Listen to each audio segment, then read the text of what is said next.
bisou. Non mais non, pas un bisou. Ah, Jean-Luc. Quoi? Dites donc. Quoi, dites donc? Oh, bah. Mais attendez, j'ai mes enfants qui regardent. À la télévision, il peut y avoir de tout et n'importe quoi, mais on adore lorsqu'il y a un bon gros moment gênant. Bienvenue sur Watch Mojo Français, et aujourd'hui nous faisons un autre top 10 des malaises dans les jeux télé. Nous publions de nouvelles vidéos chaque jour, alors abonnez-vous et activez la petite cloche pour votre dose quotidienne de Watch Mojo. Pour cette liste, nous passons en revue les passages dans les jeux télévisés pendant lesquels il y a eu un énorme moment de gêne à cause des candidats ou de l'animateur. Oui, bien sûr, monsieur. Voilà, au charbon, allez, hein. Numéro 10, dans les fesses. On peut toujours essayer, on sait. Laurence Boccolini ne s'attendait sûrement pas à devoir annoncer ce genre de thème. Lors de Money Drop, connu pour mettre une ambiance stressante, les candidats tombent sur deux thèmes au choix, location ou dans les fesses. Ils discutent et essayent d'imaginer les questions. Maintenant le thème dans les fesses. Bah, par le thermomètre, je vois pas grand chose, mais. Le public et les téléspectateurs, eux, ont vite fait leur choix. Je pense que nous sommes 99,9% sur ce plateau, public compris, à avoir qu'une seule envie, c'est que vous preniez dans les fesses. Les challengers finissent par prendre la direction des fesses. En réalité, la question porte sur les suppositoires et les réponses sont assez étonnantes. Tout le plateau a un fou rire et est un peu gêné de cette question osée. Ça a changé TF1. Numéro 9, ceci n'est pas une pipe. Passe à ton voisin était un jeu télé de la fin des années 90 où les candidats devaient faire deviner un mot à la tabou. Un jeu marrant repris dans Vendredi tout est permis par exemple. Le mot choisi est encore plus à même de faire rire. Dolores, tu n'as plus le choix. Le mot c'est pipe. Si les esprits les mieux tournés penseront à l'objet servant à fumer, ce n'est pas forcément le cas des candidates. C'est pas une cigarette, c'est une. La première fait deviner le terme en toute innocence, mais les autres se lâchent complètement. Quand tu suces, tu fais une. Oui. En même temps, on les comprend, et même si c'est un peu gênant, c'est plus simple à deviner, entre adultes consentants bien sûr. Numéro 8, l'école des pas si fans que ça. La vérité sort toujours de la bouche des enfants. Il est pas là? Il est au restaurant parce qu'il n'a pas voulu se montrer sa grande tête la télé. L'école des fans a marqué plusieurs générations de téléspectateurs et d'animateurs. L'emblématique Jacques Martin y interrogeait des enfants et les faisait chanter des chansons d'interprètes célèbres. Les séquences cultes sont bien sûr fréquentes car les enfants sont totalement imprévisibles. Et justement, ce n'est pas le petit Christian qui dira le contraire. Alors qu'il se présente, il se plaint que l'animateur lui crache dessus, puis il n'hésite pas à dire qu'il n'aime pas les chansons de Nana Mouskouri, présente sur le plateau et qu'il ne la trouve pas belle. Tu aimes pas les chansons de Nana? Et comment tu la trouves? Pas joli. Léger malaise quand on sait qu'elle est l'invitée d'honneur. C'est direct, mais on est fan. T'as eu ton paquet. Moi je vais cracher dessus et toi t'es moche. Numéro 7, attention à votre enfant. Encore une fois, ce sont les enfants qui nous régalent de leurs interventions honnêtes et hilarantes. À ton avis, comment on fait les bébés? Bah, on met une graine dans l'oreille et après ça tombe dans le ventre. C'est sur le plateau d'Attention à la marche, l'émission de Jean-Luc Reichmann diffusée sur TF1 de 2001 à 2010, qu'un enfant nous a beaucoup fait rire et a mis mal à l'aise ses deux parents d'un coup. Lorsque l'animateur lui demande ce que font ses parents dans la vie, il répond que son père ne gagne presque pas d'argent et que sa mère va à la manucure. Bah, il vend des choses, il crée sa propre société. Et donc, ça a pas l'air de t'emballer cette histoire-là. Bah, il gagne presque pas d'argent. Et maman, elle fait quoi alors?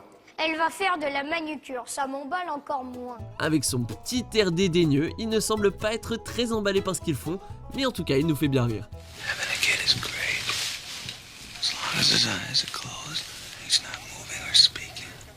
Numéro 6, les abus. C'est sur le plateau des Amours qu'un malaise colossal a été perpétré. Dans cette émission culte de France 2, alors que Tex était encore à la barre, une candidate a fait monter la température. En effet, elle portait un décolleté qui laissait entrevoir quelque peu sa poitrine.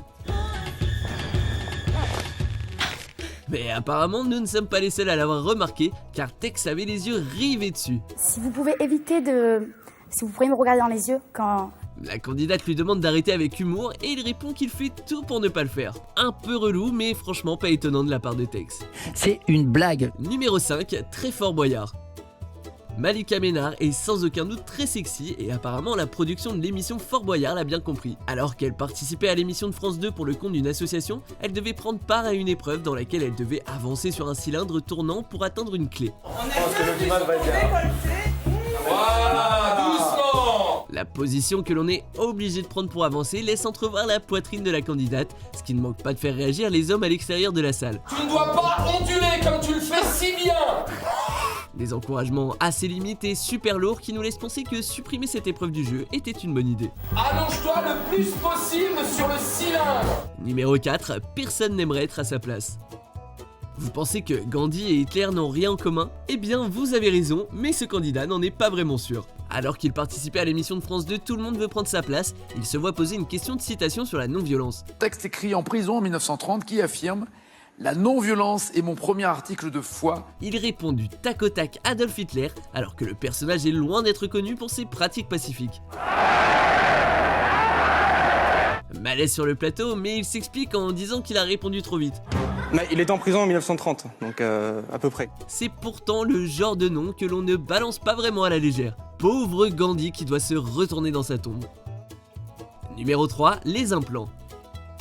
C'est encore une fois sur le plateau des amours que la gêne s'est installée. Tex demande à une candidate de deviner ce que son mari a répondu à la question « À quel moment n'a-t-elle pas été à la hauteur de vos espérances ?» Elle répond à côté de la plaque. Quand je lui ai vendu sa console et je lui ai promis d'en racheter une et je l'ai jamais fait. Et il lui sort la carte nouvelle poitrine. Si la réponse nous fait rire, le mari lui a le seum et incite sa femme à les montrer. Montre-les maintenant, au prix que ça a coûté.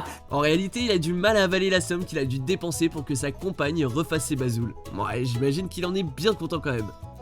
Money well spent. Bref, quoi qu'il en soit, est-ce que ça nous regarde vraiment tout ça?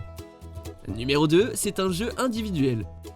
Si vous vous êtes déjà fait prendre en flagrant délit de triche à l'école, alors vous comprenez la sensation de malaise que cela procure. Ça passe une fois, ça passera pas deux fois.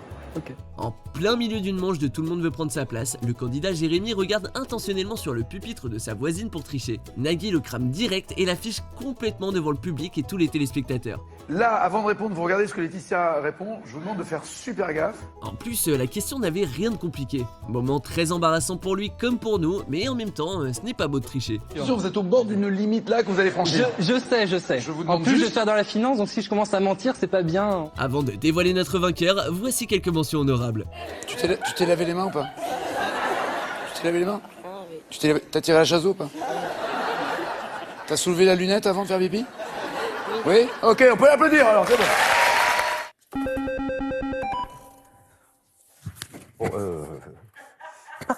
Daniel. Pardon. Mais non, mais ça, c'est Thierry. Ça signifie qu'elle commence à bien se sentir, qu'elle est comme à la maison, c'est bien, elle se détend. Numéro 1, les engueulades. Nous terminons avec le jeu télévisé qui met le plus la honte au couple et nous procure tant de malaise. Je refuse souvent, quelquefois, ses avances. En termes de câlins. Quelquefois.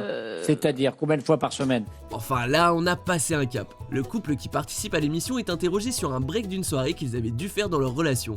L'homme explique que durant cette nuit, il a fait la fête et a eu une relation intime avec quelqu'un, ce que la femme ignorait totalement. Comment ça, c'est une amie? J'ai pas compris.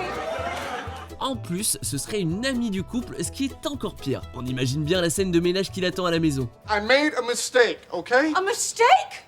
What were you trying to put it in? Her purse? En même temps, de base, c'était pas hyper malin de vouloir laver son linge sale à la téloche. We were on a break! Êtes-vous d'accord avec notre sélection? Jetez un coup d'œil à ces autres super vidéos de Watch Mojo français et n'oubliez pas de vous abonner pour être au courant des nouveautés.